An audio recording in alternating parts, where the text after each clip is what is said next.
friends, you're listening to Draws in Spanish. If you're new here, welcome to the show. I'm your host, Fabiola Lara. I'm a Chilean-American illustrator and podcaster based in Philly. And on this show, I like to chat with Latinx visual artists and designers to talk about their culture and also their creative career, so a little bit of both.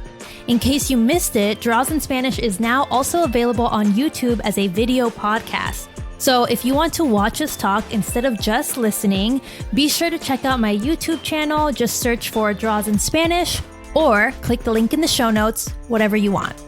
Now, today I'm chatting with Colombian creative director and illustrator Daniela Jordan-Villaveces. Daniela is a Colombian-born and LA-based creative who has worked with brands like Google, Samsung, Chobani, and was even a part of Target's recent Latinx Heritage Month collection. Her work is super colorful, punchy, and full of fun patterns that really draw you in and inject joy into your life. Keep on listening to hear us talk about what it's like growing up in Bogotá, her experience pursuing a degree in printmaking, and her process for creating patterns. Okay, let's get into today's show.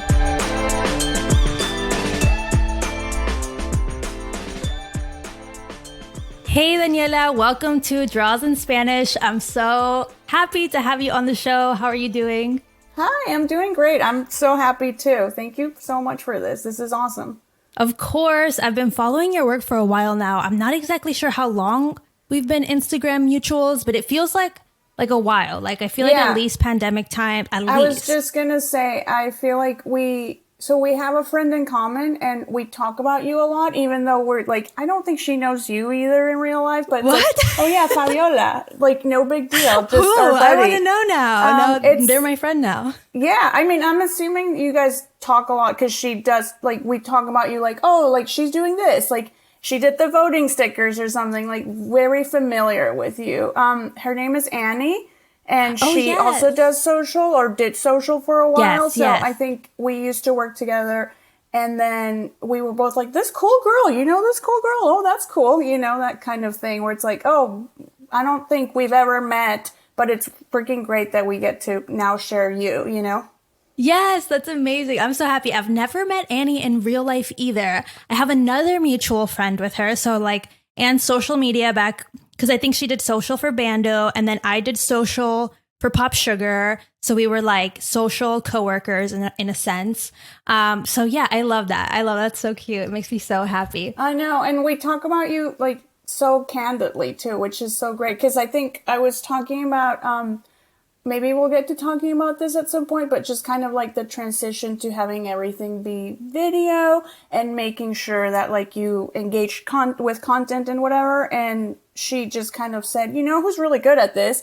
It's Fabiola. And I was like, yeah, but because she puts tons of effort into it and it shows. So we were kind of talking about like, that means that's so a cool way much of doing to me. It. Yeah.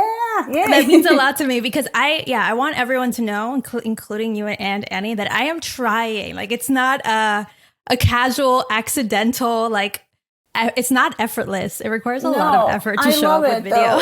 I think I think part of why I struggle so much with it too is because I feel like a lot of people are just so informal. Like something that on TikTok just catches fire is just like somebody throwing an object on a table. And I'm like, well, I will never do that. I will take so much time. Everything needs to be perfect because that's kind of what social media used to be in a way too, just like beautifully curated and like you have to show a perfect world. And I'm still kind of in that mode of like, I don't know, it doesn't seem like throwing something is just okay. So we talked about that a little bit too, just kind of like the shift and the just pace of it all too.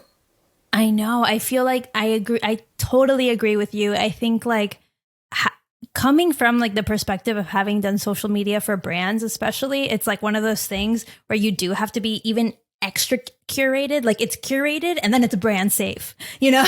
And now even when we do it for ourselves, I still feel stuck in that like curated kind of vibe.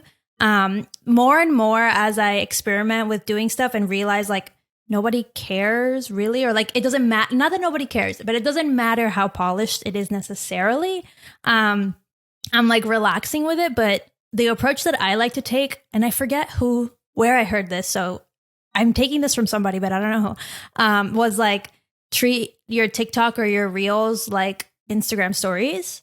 And so when I do that, I kind of feel more relaxed. But Reels is not like Instagram stories. People do like crazy stuff on Reels. Oh, So. I was just going to say, first of all, half the time I treat stories very seriously too, especially if it has to do with work. Like if I'm showing my kid or the dog, yeah, it doesn't matter. But if it's like work related, I'm going to put a lot of thought and care into it. That's the thing too, because you work so hard on like illustration, design, whatever it may be. It's like, well, I'm not just going to phone it in with this last part. I'm showing it to the world. So I think it's like a double-edged sword of being like a professional and having worked with brands before, especially too, you feel like that you can do better, and that there's like a better way to present it, and you get stuck there, but it's not necessarily like always the best thing.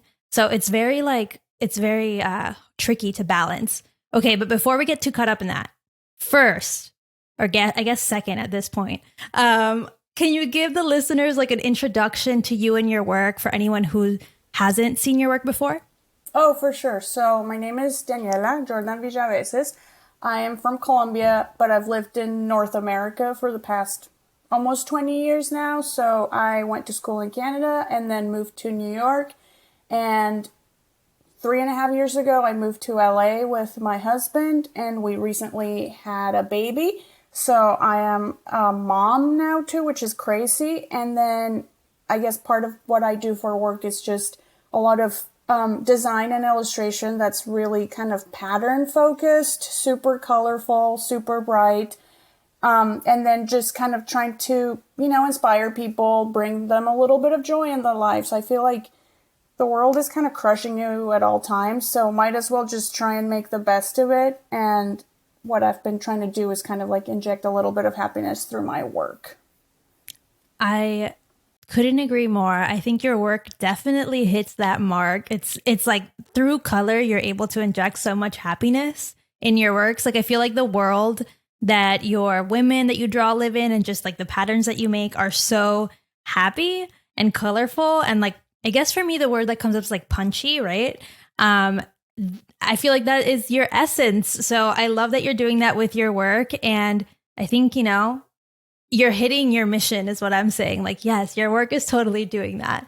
So I know that you were born in Colombia. Can you tell me like how long you lived there, or just like your life there, or maybe you guys moved really quickly? That's what I want to know. Mm-hmm. Well, it's weird because I've lived a bunch of different places, but I'm just like fully a Colombian person. Like I don't have I feel like a lot of the people that you talk to, and this is why it's so cool that this podcast exists, it's because there's like so many different identities with being a Latinx, Latina person. So I think I'm fully Colombian more than anything. I've been a dual citizenship for a while, but dual citizen for a while. But at the same time, I'm like, well, no, I'm from Colombia. Nice to meet you.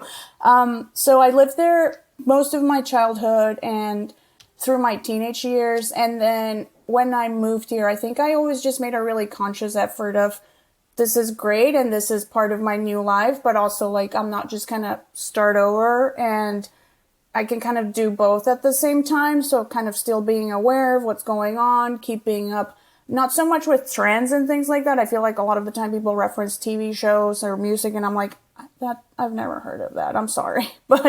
But more so just like other aspects, like politics. I'm like very kind of connected with what's going on, mostly just like throughout the continent too. But just, making sure that like there's still a very important part of my life is just being a person that's Colombian. But at the same time, I've lived here for so long. My husband is American, and he's like just a very white dude from St. Louis. And now we have a baby that's like half and half. So just kind of learning to live through both of them and like weave them together at times, but also just like understand that they're very different, and sometimes they can kind of commingle really well, and then sometimes they're just like different aspects of life. I am so happy that you say that, because I think, yeah, like you said, I have interviewed a lot of people from different places. A lot of people do tend to be like squarely in the middle, where they feel, because they've grown up here, they feel very much like, ex-American, right? Mexican American, or whatever. And I love that you're like, no, I mostly identify with being Colombian, who happens to have lived here in the US for a long time. And that actually was one of my questions, which I was like, is that a weird question to ask? Like, which nationality do you identify with the most? But I'm glad that Colombia is like in you. And it makes a lot of sense too, because you grew up there. So that's like your foundational? No, wait, what's it called? Formational? Formational years? Yeah. We don't know. I don't know. It's okay. So Yeah. that's really cool. So what part of Colombia, to be exact? Oh, I'm from Bogota, so the capital, and very much like, it's weird to say, but like more than Colombian, I am like fully a person from Bogota. So I feel like Colombia is super happy, vibrant. Everyone thinks like we're so like loud and rambunctious, and the people from Bogota are not as like cheery, just because it's cold there. It's up in the mountains. So in a way, we're a little bit more similar to like people from the Andes than like people from the Caribbean, even though Colombia is like in the middle, smack in the middle of them. So I think I'm a little bit more like reserved, whereas people from other parts are like just so fun, and like doors are always open and everyone knows each other, and we're more like, no. So I'm a little more like that. That is fascinating because, yeah, do you feel like you often get like pushed into the stereotype of being like this like warm, open, like Colombiana, like exotic princess? For sure. Oh, for sure. And like, I have a lot of interactions and people are lovely about it, but they're like, oh my God, your accent. And I'm like, I don't speak like the telenovelas. It's a little bit different. Like, we're kind of singy-songy, but I'm like, it's a little bit of a colder culture for sure. I think part of it is like being just like up in the mountains where it's a little chilly all the time, as opposed to just like in the tropics having a blast. So right, not everyone's like hanging outside getting to know each other. Yeah, and I definitely have friends from like Barranquilla, Cartagena, and it's different. It's more just kind of like a little bit more just, again, open doors everywhere, people knowing each other, more just kind of like, let's always have fun, which like we're a little bit different. I think that's so cool to like just hear more about the different complexities within even a country, because, you know, especially in the US, Latinidad gets made into like this one I'm going to call it a stereotype, but maybe it's a trope, where it's like this one view, and that's the view that a lot of Americans have. And so even I love talking about like the differences within the culture, because I feel like they're so overlooked all the time, and it's so frustrating for everyone. I mean, we are so different. And again, like people from Argentina and Mexico, sure, there's language, there's, you know, being colonized. There's a lot of things that are there that we all have in common. But at the same time, like, each country is so different too, and like has so many little special things going on. So it's hard to talk about Latin culture without being like, but wait, there's so many little things. Hold on. Instead of like Latin, it's not like Italian or something where you're like, well, that's one country. Like, it's like saying European. You're talking about a bunch of different places there, you know? So yes. It's like saying North American, where it just starts to get a little bit too broad, you know? And I definitely agree with that. Now that we are past Latin Heritage Month, I feel like we can look back, but it's like during that month, all these brands, or even just like everyone on social media, is talking about Latin Heritage Month, but it's so broad that it's so hard to like say anything meaningful, and still stay like general, because it's just too broad of a month. So, and I feel like that's how the Latin America gets treated all the time. It just gets like, but it's so many countries. Like, how can we do that?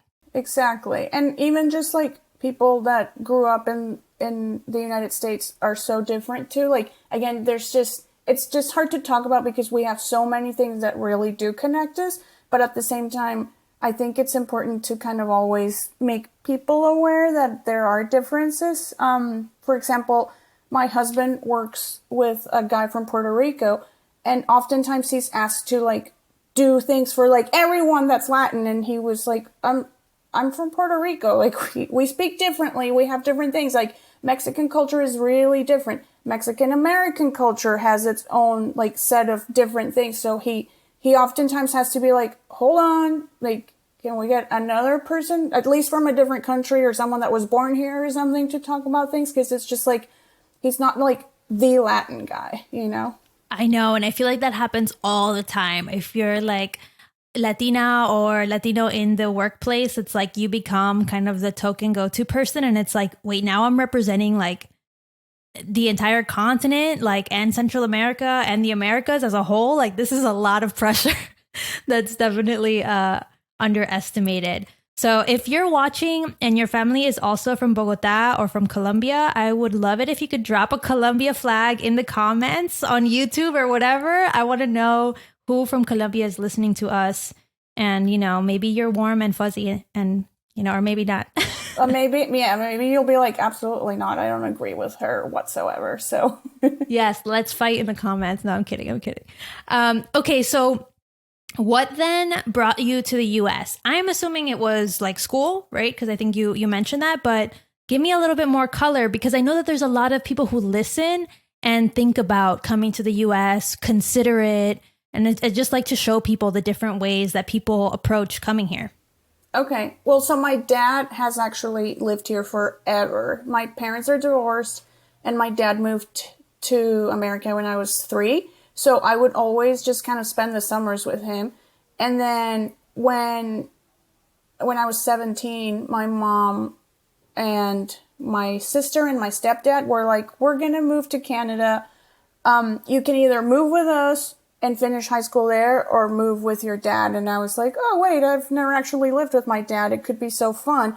And also at the time, my dad was just like so much more established, whereas I knew that if we moved, you kind of have to start again in many ways. And I was like, well, he has like a sweet house in Florida. I think this is like, and it also seemed like American high school would be so much easier than Canadian one. So I was like, I think I want a little break. Easier in what sense? Culturally or academically? Academically. Like, yeah. I don't know why. I just assumed that, even though now I feel like I don't think it's going to be that incredibly different from Canada, but I just thought I've killed myself for so long in school, and I don't really want to start over with them. I'd rather just like move into my dad's like cushy life, if you will. So I moved to Florida and finished high school there. Can I ask what part of Florida? Because I'm from Florida too, and I had no idea about this. Yeah, I'm from, well, he used to live in Naples, so the Southwest. So kind of different, very kind of like country club life, if you will. Yes, that is old. Or Naples is like old people love it there, like retirement, snowbirds. It's pretty though. It's so nice. I just feel like you're either those people or the people that work for them. And my dad had a restaurant, so very much like the kind of person that worked for other people and like waited for them in the winter when it got cold. And yeah, just lots of old people, but beautiful beaches, kind of like sleepy, but again, it was fine for kind of just finishing up. And then when I wanted to go to school, obviously school in America is so expensive in comparison to most places. University level. Yes. So then I decided to go to school in Toronto to OCAD, which is like the art school there, I loved it. It was awesome. But then after Toronto, I was like, I don't know if like there's enough happening in Canada for now. So I decided to move to New York. And I don't know why my parents were like, that seems fine. You don't have anything lined up, but just go do it. Because you're young, you have nothing to lose, and they know it. And especially if they themselves are people who move, it's not so shocking, right? Your mom did that move, your dad did that move. To them, it's like, this is the era where you start making those big moves. I guess, but I had like $1,100 and again, nothing lined up. So they were very kind to just be like, sure, go ahead and figure it out. Yes, but that's what people do in New York too. Like, because New York moves so fast that it is like, you could get an interview and a job in 1 week. You know, it could be that fast. So that's the kind of stuff that like New York is known for. And I'm glad you were able to make it work. Wow. I can't believe you moved so much, especially internationally. That's like a lot. It makes a lot of sense that you went to Naples though, because if you were spending summers with your dad, then it's like, okay, I'd rather do that than like move to an entire other new culture that I haven't really been exposed to. So, and yeah, at the time it was just like he had this like beautiful house, and again, it just seems so much easier as opposed to like, I don't even know, like, as much as now I feel like I'm very familiar with Canada because I've lived there, I have family there, it seems like, okay, that's fine. But I was just like, I have no idea what it's going to be like. And I've been to this other house a million times, and this relatively small town. It's not a small town, it's a small city. But to me, coming from Bogota, it was like this little beach town thing. It was like, okay, this is so easy. I can kind of handle this a lot more. So perfect. And when you were in Colombia, since you had this like bicultural experience, what was your perspective of the US as someone from Bogota? I'm always curious to know because I only see the US as someone who lives here, right? So I'm like, this is cool, I guess. And to me, everything is about the US because I live here. So everything that I consume is US based. So I'm like, what was your perspective like? I'm dying to know. Well, I guess it's changed a lot during the years as I've lived here, but when I was growing up, it almost seemed like a playground. Like, it seemed like things were like easier and more fun. And also because my parents were divorced, I feel like my dad just kind of like made it all be so awesome. So it was like junk food all the time, watching movies. A lot of it was in the summer, so it was just kind of like all the summer things you could think of. So that was kind of the idea I had. It was like just funland, theme parks, just like the excess of like popular culture that the US exudes. It's just like, it's like the place that entertains the world. Like, at least that's what I thought. It was just like, again, like everything that was just kind of like fun was here, basically. Not that it wasn't fun to be in Colombia. It's beautiful and it was really exciting. It was just like, it's just too, like, all of it at once kind of a thing. Yes. I mean, that's kind of how I always feel like the US is, where it's like we kind of expect everyone else to be consuming American culture all the time. Like, that's my assumption, is like everyone knows things that are American. But then I'm like, wow, that is so rude because we don't really consume things from other countries, right? Like, I know certain Chilean things because my mom watched it in the house, but otherwise, like, I would be completely, I don't know what's going on in Colombia. No, I know. It's like, yeah. And it also just happens everywhere. So I used to kind of take offense of like, why don't people know anything about Colombia? And now I'm like, because they don't, like, no one ever gets exposed to a lot of things unless you seek them out individually and like you travel a lot and you read and you're interested. Just kind of by being here, you will not get any kind of. No, you don't get exposed to anything like foreign really here, except like the blockbuster foreign movies. That's it. Like, but not even TV. I think the most foreign TV I watch is like British TV. Yeah, exactly. Like, Irish is the new, like, ooh, the weird Yes, one. you're so right. Irish is like the new, like, yeah. Oh, I'm into like culture. It makes me laugh because my boyfriend is Irish. So whenever I have it on, I'm like, look, we're learning about your people. But it's like around, Dairy Girls or whatever. So what did you end up graduating with? I know I'm hearing a lot of different things. So I'm like, wait, let's double check. It's time for a little break to remind you that if you want to listen to the extended version of this episode, consider joining the Draws in Spanish Patreon. On the Draws in Spanish Patreon, you can access exclusive rewards like joining our Discord community, joining our co-working sessions, listening to extended episodes, and so much more. If that sounds good to you, then head on over to patreon.com/drawsinspanish to join. Now, if you don't have the means to join the Patreon, I totally understand and no pressure, but remember, you can support the show for free by subscribing to the show on YouTube, following the show on Spotify or Apple, and just sharing an episode with your friends. Thanks again for your support. Now let's get back to today's show. So I have a BFA in printmaking, which again was so fun. It was a really small class, and I'm really, really grateful that I got to use everything, because printing presses are crazy, and there's not a lot of, like, unless you have like a a printing studio where you do stationery cards or like a fine art or something, then it's not that easy to kind of be around that. So I'm really happy that I got to learn about all the different techniques and like acid baths and lithography and just printing in really amazing spaces, but also just really kind of taking advantage of that in school and then outside doing a lot more kind of illustration based work. Wow. I think that degree is so versatile.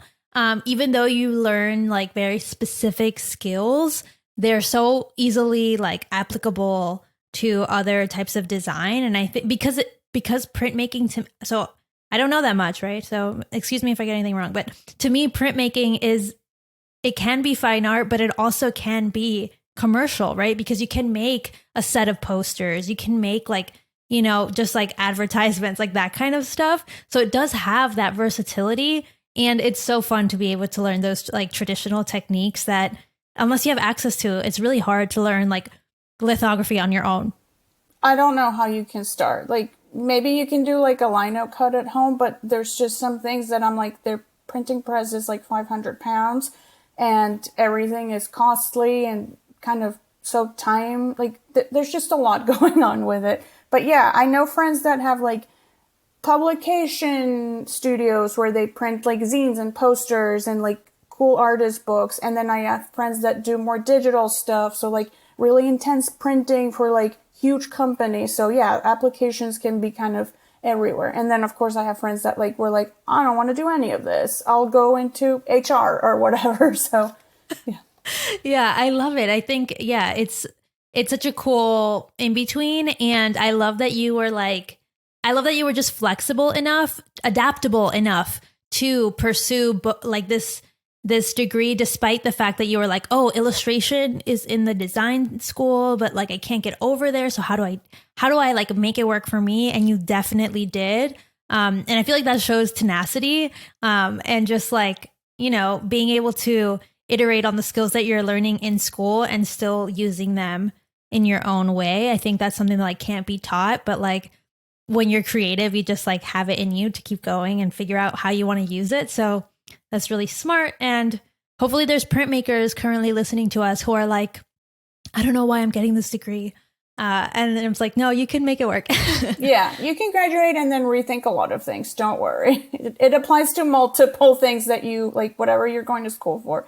That's what I always think too. Like, don't worry so much if you're kind of like stuck in a degree you don't like, or maybe aren't sure what to do. You can always figure out a lot more afterwards too. Don't worry. Yeah. In the moment, it feels very much like you're in this box and you have to like, there's only one way. But then the minute you get out, you're like, oh, we can just do whatever. Like nobody's like triple checking like what your degree is. If you have the talent, you have the talent. And I think that's something people forget. So I know at some point you went over to Bando to become a designer there. So can you tell me about that time? And like, I know you ended up becoming creative director at Bando. So like fill in those gaps for me, because I feel like people, especially aspiring artists, creative director seems like the ultimate title, right? And so it's like, how do you even go from someone who's a designer or who's an illustrator or a photographer, whatever it may be, to creative director? That's like a really big jump. Yeah, I started doing freelance things for Bando initially. They work with tons of artists and designers. I think right before I did those first illustrations, they kind of had made the decision of like, we really want to empower artists. We really want to work with as many people as possible. So I did some freelance projects with them initially.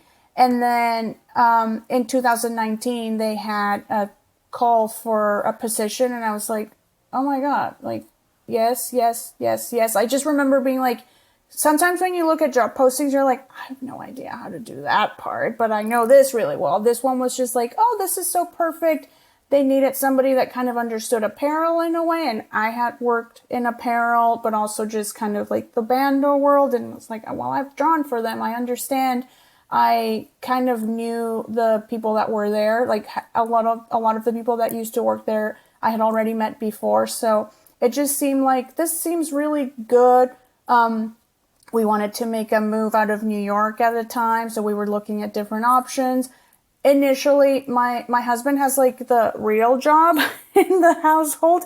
So I always thought, well, whatever he gets, he's kind of like the one that's going to be more in charge of where we go, depending on what kind of job he gets. And then, I actually ended up getting this job, and I was like, well, if you get something in LA, I think we should consider this. And he happened to like just find a job fairly quickly, which was great. And then we moved here, and I initially started working as a product design manager. So under the creative director, kind of like making sure that like everything that was product based was well designed and executed. And then our creative director left, and I was like, well, I feel like I can do this. If you're interested, let me show you, let me like give me a chance and see what we can do. And then that was my position for like 2 years. So it worked out pretty well. And it was fun. It was so fun, kind of like, again, trying to build that world.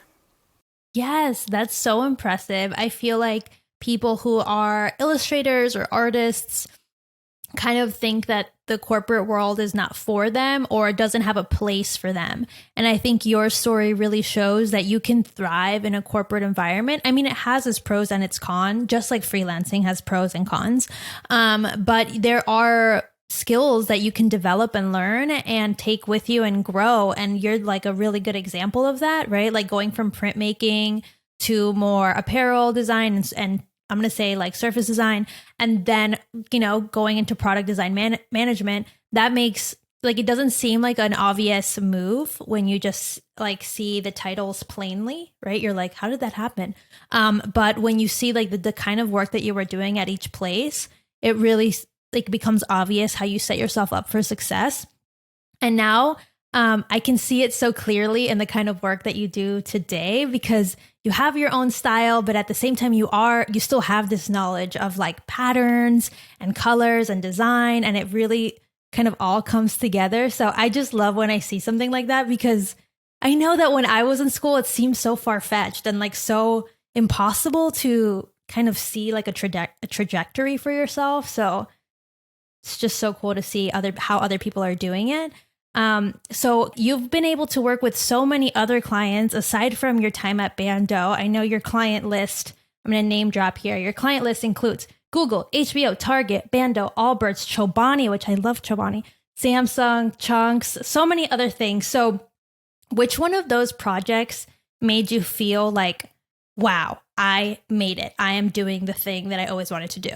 I'm not sure. I feel like every time I'm like, oh, thank God, one more client. Like, I'm still kind of like, oh, okay, like, let's see what happens next week, The phone's still ringing. Okay, amazing. Yeah, exactly. So I feel like part of, like, working, like, just kind of, there's been such different experiences, and the products that have come out are so different that I feel like I'm just happy to kind of have been a part of it with each and every one of these. And there's a lot of other clients that are not, like, so cool and flashy, but it's just like, oh, this was so fun. I'm so glad I got to work on this kind of a thing. So I feel like Allbirds was awesome because it was also kind of like for a cause, which not a lot of, like, some brands kind of have that in their minds, but I feel like Allbirds is like fully into like being carbon neutral, not even carbon negative at this point, I think. So that was really great.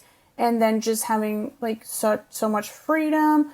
Target was like, I still get so many messages, and that was so rewarding to see that and just be able to, be a part of so many different people's lives. It kind of brings me to tears once a week still thinking about that. So just, I don't even know, so many. Okay. No, I know you have so many. So I know that this was going to be hard, but let's talk about your Target collection.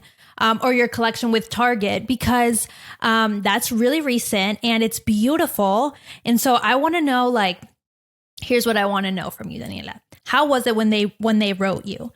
How was the process?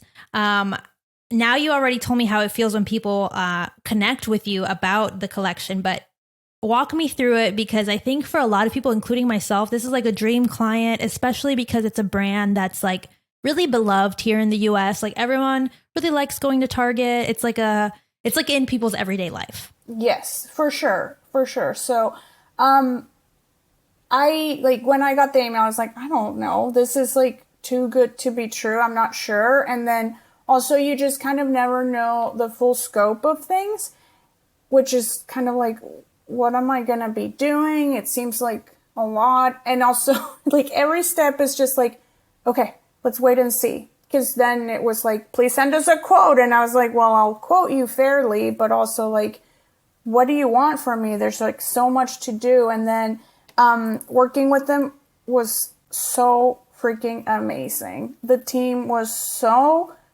kind, but also just like really on it, giving feedback on time, which sometimes people, like, I get there's a million things going on. So I feel like one of the biggest struggles I have is people not being able to reply on time. So then everything gets kind of sidetracked or deadlines get pushed, but they were so lovely.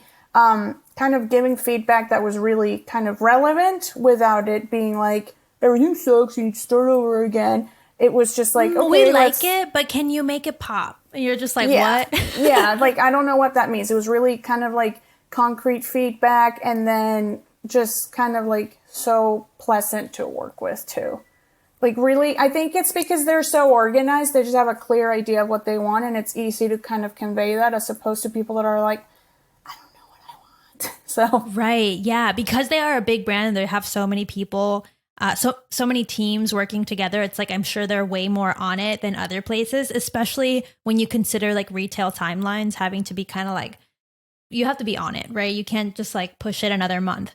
I love to hear that you had a great experience working with them, but I love knowing that even when they were emailing you, you were like, what's going on? Like, and like, what do you mean? And what do you want from me? And, you know, because I think it's so funny when you get like a big brand like this, that even still every step of the way, you're kind of like, are we okay? Like, did it pass? Like, is this still happening?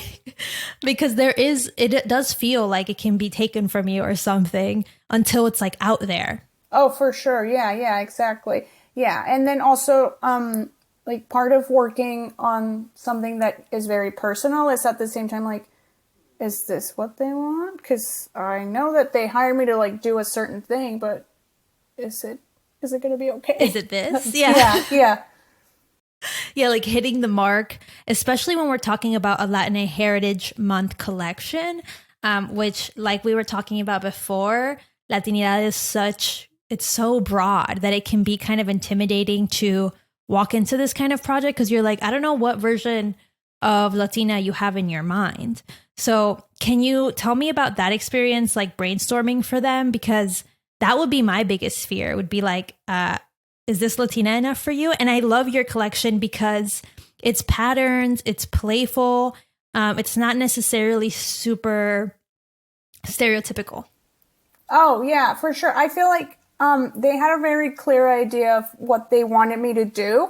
So that was, again, really easy. It was like, we want certain patterns. And I was like, okay, here's, a bunch of different sketches. What do you kind of want to go from there? So I feel like it's really like the reason my stuff is in so many different products is because it's so easy to just kind of like plug a pattern into many different things. So I think kind of nailing that was crucial. And then, I guess I never thought about like, is this Latino enough or not? Because I was like, it's going to be freaking colorful, because that's just like inevitable for me. Like, every time I have to work with a client that's a little bit more like they've described themselves as more masculine or sophisticated, I'm like, okay, but we still need a little bit of pink, or like you need one little pop or something. So I wasn't kind of too worried about that.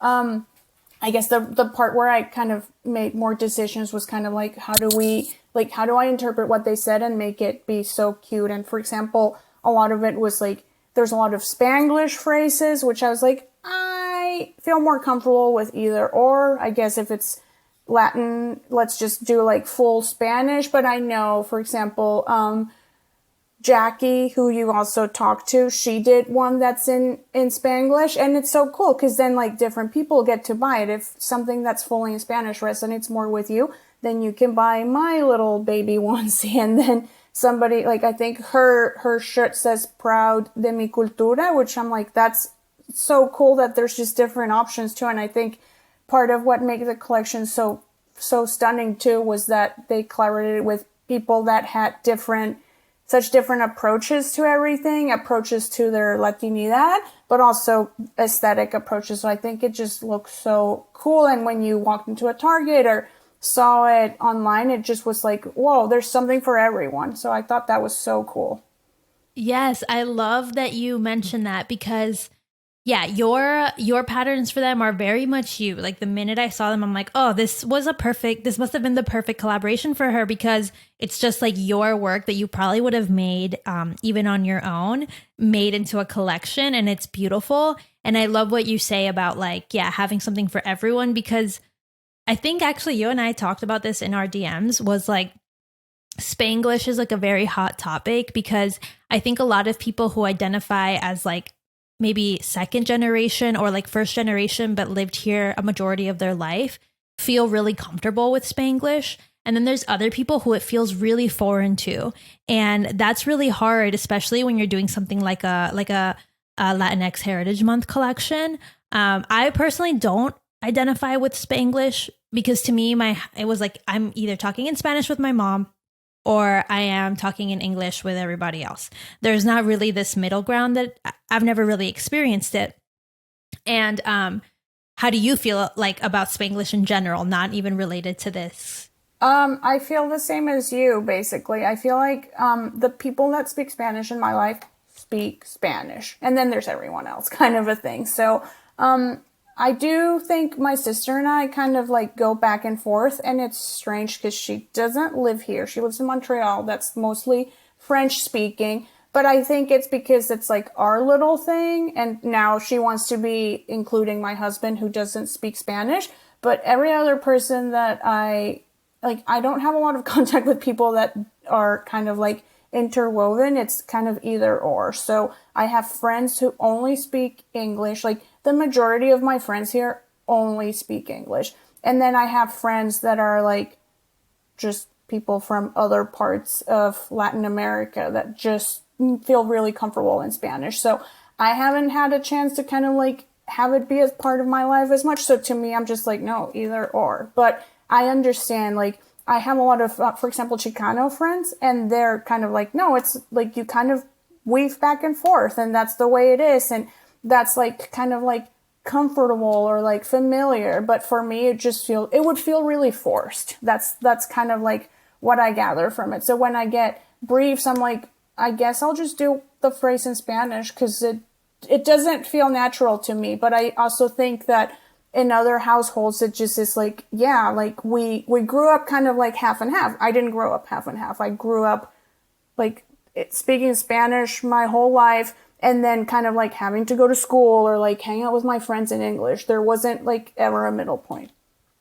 Yes. I think that's like a really fascinating kind of part of the culture because I feel the same, but I grew up here. It's just that in my little bubble in my house, it was like Spanish only, almost like a punishment. The few friends that I do have that speak both, I do go in and out of it, but it would feel weird to write in it.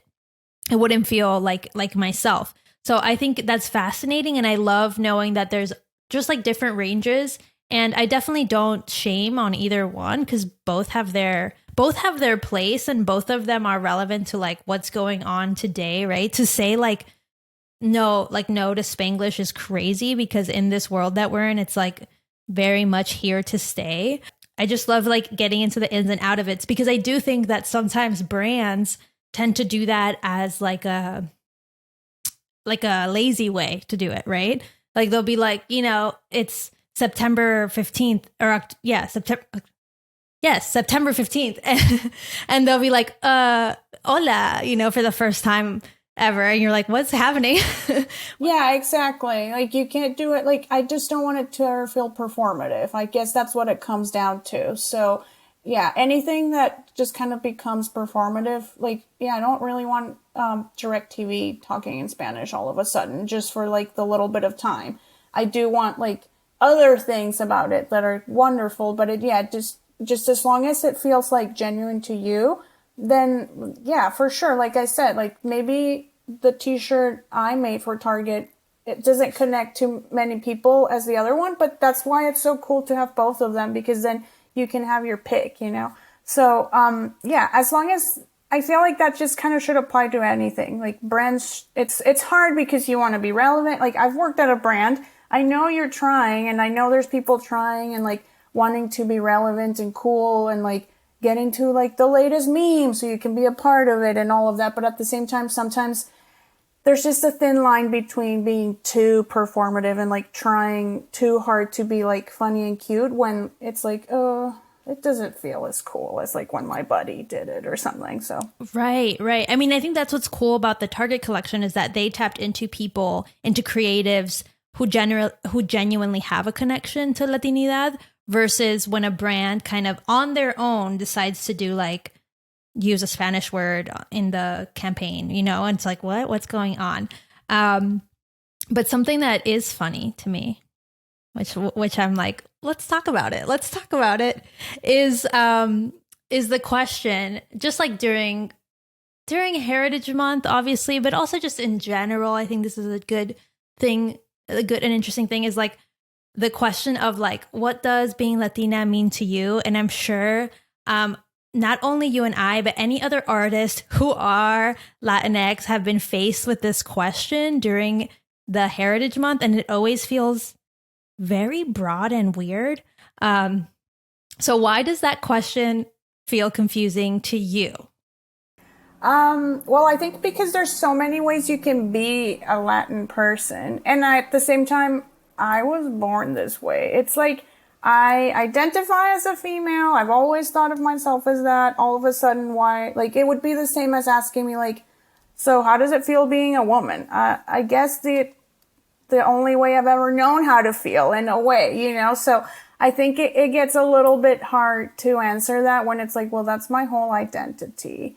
I don't know what else to say other than being Latin is very cool and fun, and you get to like, again, be part of different cultures. So I'm very kind of like into the same things my husband, who was never into Latin culture, was for a long time. And now we have things in common. But at the same time, I'm also very like in tune with like the culture, the language. Again, I think I have had many conversations about this, and like being colonized is very different. Like being colonized in the 1500s versus like the pilgrims coming two centuries later. It's like a very different approach to life. So you have like a lot of like religious things that are also kind of like intermixed, the language, similar approach to cuisine. So I think that's kind of like what people have in common. But at the same time, I'm like, it's who I am.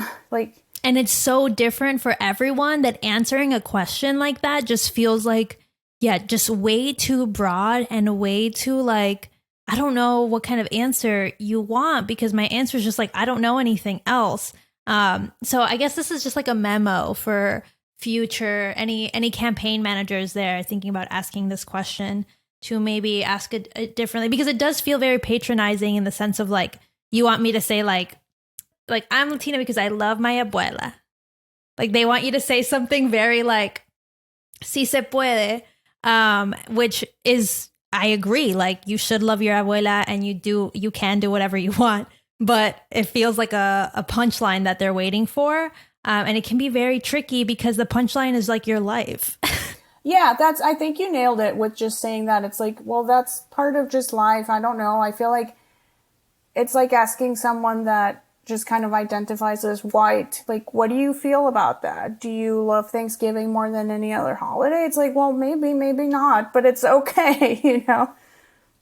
Like, also, it's also okay to love Thanksgiving if you come from any other part of the world and delight on some pumpkin pie and cornbread or something, you know? So I think it's just kind of like, I want to bring people into the conversation when I talk about it, but at the same time, like, it's just, I don't want to be just identified as that. I am a person, and I have a lot of different interests and different, like, my background enriches that, but at the same time, it's not just like all that I am.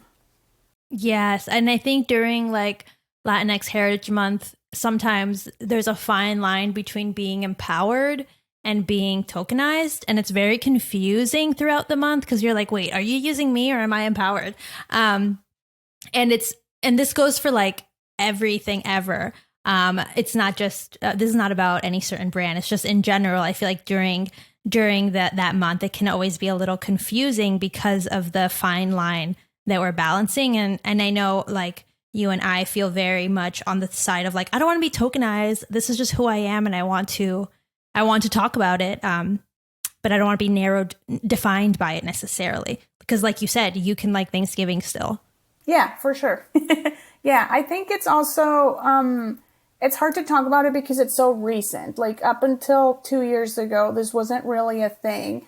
But the way I see it too, maybe it's kind of like we should always be celebrating this, same as we should always be celebrating Pride. And like Pride also has a lot of performative things, or like a lot of people kind of, yeah, all the brands all of a sudden have rainbow flags and want to work with people. And it's kind of tricky now because it's so recent. But what I kind of take comfort with is that it maybe should just be part of our lives, just kind of like how Old Navy rolls out those 4th of July t-shirts every year. I would love to see something that kind of like speaks to Latinx culture or speaks to Pride or Juneteenth or something. Like, it's just a shame that like it feels so kind of like patronizing now, but at the same time, if we kind of keep at it, it just becomes the norm, just like the way you would celebrate any other holiday. And I think these kind of moments in different cultures do merit a celebration. So it's a little bit of a weird ground to walk on now, but I hope it just becomes like the norm and you always kind of like get to showcase different cultures. Getting back to your work, because we got a little deviated there. You do like create a lot of patterns and illustrations. Do you prefer making patterns or like designing and illustrating patterns, or illustrating like editorial illustrations? Because when I look at your work, they're very woven together, but at the same time, there are like two different types of illustration work that you're putting out there. So I'm just curious if you have a preference. No, not really. I guess it just depends on the project and if it's right for me or not. I feel like sometimes, maybe a few years ago, I would just take any job, even though I knew starting off that like the client and I were not on the same page. And I kind of just wanted to kind of A, learn as much as I could and prove to myself I could do it, and B, just get anything. So there would be a struggle with like, you want me to do like, I don't know, like a graffiti print or something. It's like not something I'm good at, or like I could do it. It's just not going to be enjoyable. So as long as the client kind of comes to me with like something in mind that I'm good at, I enjoy both of them equally. It just kind of, yeah, makes sense to have it be something that I'm already good at, as opposed to like making me do like, for example, menswear is really kind of like more muted and more serious in a way. And like lots of, when I used to work in apparel, it was a lot of stripes and like plaits. I don't really kind of want to do a bunch of that. So I think it just depends on like, if the client comes to me with an idea of like, we love this illustration or this pattern, can you make something that's an update? That's when it kind of like, it's just fun either way. Nice. Yeah. I mean, whenever a client comes to you with a brief that you're like, did you even look at my portfolio? That never feels good. So I totally get what you mean there. And it's hard when you're a little baby and just want to do it. But at the same time, I feel like if there's any advice that somebody might need younger, it's like, just kind of stick to what you're good at. It will be so much better. You'll be so much happier. And again, I think the outcome will be so much better too. Yeah, I think you're so right. Especially when you're just starting off, you do think you have to know everything. Like you have to be able to do everything. And it's like, no, the more you look at it, the more like specific every artist gets in their career, the more they just like do one thing really well. But it is hard in the beginning because you're just trying to balance and make a living at the same time. And what software or tools do you use to create your patterns? I know I've had listeners just want to know a little bit more like technical stuff. Yeah, I mostly draw on Procreate, most of what I do. And then I clean it up, make it be the thing it is on Illustrator. So sometimes I know a lot of publications prefer kind of JPEGs, so it doesn't really matter. But then most of the time when you're using things for products or you're going to print them higher res or something than Illustrator. So I feel like those are kind of my go-tos, just Procreate. Sometimes I do kind of like hand sketching initially and then clean it up, and then Illustrator is kind of like what I like to work with for the final result. Interesting. And do you use Illustrator with an iPad or with a Wacom or with anything in specific? Or are you just using your mouse? I know some people do that. I've worked with a Wacom for the past like 12 years. Yeah. Oh my gosh. I love to hear that, because a lot of people are like, oh, I need the iPad. And obviously the iPad's really good with Procreate and with Adobe Fresco and whatever, but you don't have to. If you have a Wacom, you can still get by. So, that's good to know. Well, it's hard. I feel like I still, even before the iPad days, I would do everything by hand, because the Wacom has like a very particular way of working, I guess. So I don't really like drawing like, I don't think I could ever do a project just with the Wacom. But at the same time, I love having, my little setup has always been the Wacom and the mouse next to it too. So I kind of rely on both of them. But initially, like, I think what's so great about the iPad is that it almost feels like a sketchbook. And the pen, with the different brushes, you can kind of like manipulate it however you want. But then the Wacom is just kind of like for the finishing touches. And it's just a little bit easier for me to draw things as opposed to working just with a mouse, or some people work with a trackpad too, which that seems even harder for me. Got it. Ooh, I just love like being a nerd, and like I want to know how everyone's doing stuff so I can figure out like what should I add or what should I take away, Oh, I love it too. Yeah. Do you have any advice for someone interested in getting into surface pattern or textile design? I don't know which word is it? I don't even know. Like someone who wants to get started selling patterns but has never done it before. Like I've made patterns before. I had no idea that I could sell them until recently. So do you have any tips for someone who's looking to get into this, having not had studio experience or that kind of thing? Yeah, I think the hardest part with that is making sure that your work is commercial enough, because if you want to get into that kind of industry, you have to make sure that it's stuff that you're seeing out there, and it's not like, oh, I saw it at this like cute niche market I like. It's more just kind of like, if you want to make a career out of it, you have to be aware of like what's going on in the world of like big fashion, big interiors, because that's kind of like what's going to make it be profitable for you. So it's a little bit hard if you want to do something that's like super specific, but if you're really good at drawing florals or really good at like more kind of like commercial illustration, then it's just kind of like a great tool to keep, just kind of like selling your art and like making tons of art, because you will need to make so many different iterations. So if that's something that is kind of fun, then that's great. If you want to do something that's really unique and niche, then maybe I wouldn't recommend this as much. I feel like that's harder. Like you don't really see a lot of like specific little prints out in the world. If you think about it, you kind of see like florals every season, or just kind of like things that Stripes, are more just kind of like, like commercial and fun. That kind of stuff. Yeah, exactly. Interesting. Yeah, I think the collections that I've seen with artists have always been like that artist's work as a pattern. But it's always an artist that kind of already works either abstractly or has like I guess abstract style that can be, or a style that can be abstracted, because otherwise it might not work like on a towel or something if it's like very not repeatable, or like it's repeatable but it's not, doesn't look great.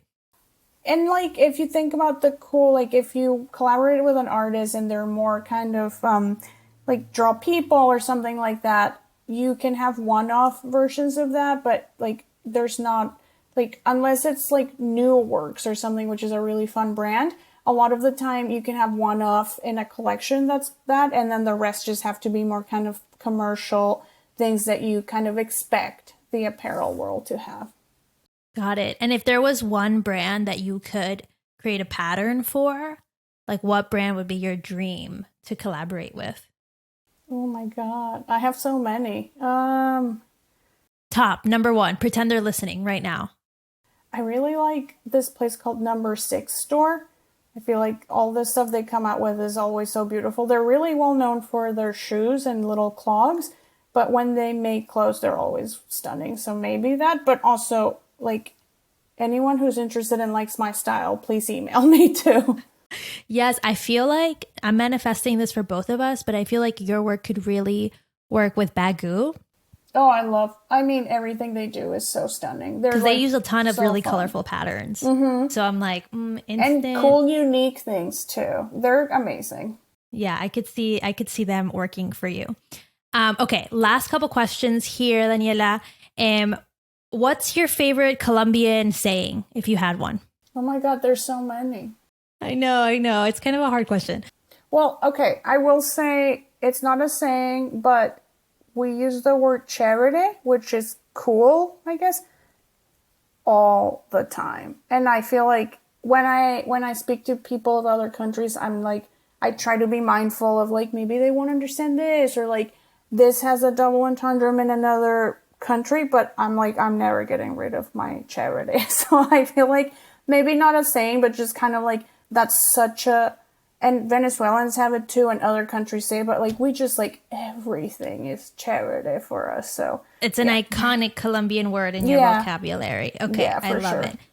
And then if you had to pick one favorite Colombian food. One. I guess arepas. Arepas, always. Oh, I miss arepas so much. And then what's one thing from Colombia, like cultural, it can be food, but I was thinking more cultural, that you wish was more common in the US? Yeah, there's lots. I guess we just have like a little bit of a stronger feeling of community. Sometimes American society can feel a little bit like individualistic, and it's like, well, let's kind of think about this. If we're all in it together, then maybe the outcome will be better for all of us. And sometimes I do miss that. Not saying that Colombia is a perfect country. It's obviously not. It's going through a lot, but I feel like there's just like less of an individualistic culture. So I do miss that. Yeah, for sure. I know. Here it's very individualistic, for better and for worse. Well, Daniela, that's all I wanted to ask you. Thank you so much for giving me your time, for giving me your wisdom, sharing so much about your career. Thank you. And that's all. That's it. Oh my God. Well, thank you so much. This was so fun. I was looking forward to talking to you. I feel like, again, I know you. Like I could just like sit here and talk more. It's like, let's go grab some coffee now. So thank you. That would be amazing. All right, everyone, that's all I have for you today. That was today's amazing conversation with Daniela Jordan-Villaveces, a creative director and illustrator currently based in Los Angeles. Be sure to follow her work on Instagram at Libritos, or click the link in the show notes. I'm going to leave all her links down below, so be sure to check out her work. Now, before you X out of this episode, I need to remind you to subscribe to the show if you like this episode. So subscribing is free and something you can do to really help out the show, to support the show. Now, if you want to connect with other Latinx artists in our Draws in Spanish community, then head on over to my Patreon so you can join our Discord channel and get extended episodes of this episode. So that's all I have for you. Hasta la próxima, amigos. Nos vemos el próximo martes. Muchas gracias por escuchar. Y nada, chao.